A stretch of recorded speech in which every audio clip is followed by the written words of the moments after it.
যথেষ্ট। বিএনপি তো আছে, তুমি কই মাদ্রাবাগা ওবায়দুল কাদের? বিএনপি তো আছে, তুমি কই মাদ্রাবাগা ওবায়দুল কাদের? আসেন, দেশে আসেন। বেগম খালেদা জিয়াকে যে কারাগারে রাখছিলেন ওইটা আমরা ভুয়া মুইসা ঠিক করে রাখছি। বেগম খালেদা জিয়াকে যে রুমে রাখছিলেন সেই রুমে শেখ হাসিনাকে রাখতে হবে। কোথায় কোথায় ওবায়দুল কাদের? বলে তার ছাত্রলীগই নাকি যথেষ্ট, আর বলে বিএনপি নাকি খুঁজে পাওয়া যায় না।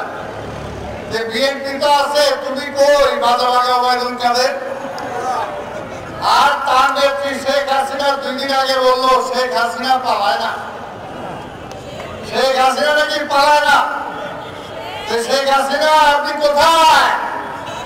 আমরা তো আগেই বলছি, এইখানে দাঁড়াই বলছি এমন সময় আসবে এই পুলিশ যারা বিভিন্ন চাটুকার যারা ছিলেন তাদেরকে বলেছিলাম আল্লাহর রাস্তে অত্যাচার নিপীড়ন বন্ধ করে আইনের শাসন আনেন, তাহলে একদিন শেখ হাসিনা হেলিকপ্টার দিয়ে ভারতে চলে যাবে, আপনাদেরকে নিয়ে যাবে না। কথাটা কি হাসা না মিশা? কথাটা হাসা।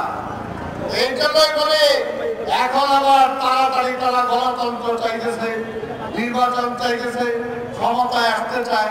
আর এই বিএনপির 15, 16, 17 বছর এই পুলিশ দিয়া র্যাব দিয়া ঠেঙাইছেন। আল্লাহর রাস্তায় একটু ধৈর্য ধরেন, আসেন, দেশে আসেন।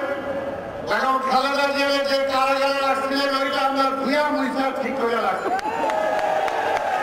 এই সরকারকে বলবো এই যে এইখানে যে কারাগার ছিল যেটা জাদুঘর চলবে না, ওইখানে হাসিনাকে ঢুকাইতে হবে।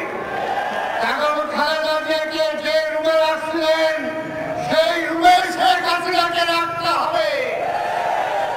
এত কেন কারাগার কিসের কেয়ারি? এই পুরানো জেলায় এইখানে রাখতে হবে। পুরানো জেলায় সেখানে মাদ্রাসা আছে, সেইখানে আরো কিছু ইঁদুর আছে, তাই না? এগুলো একটু ছাড়বো না আমরা? এগুলো যদি তার কাছে বিচার চাই আমরা কি ঠেকাবো?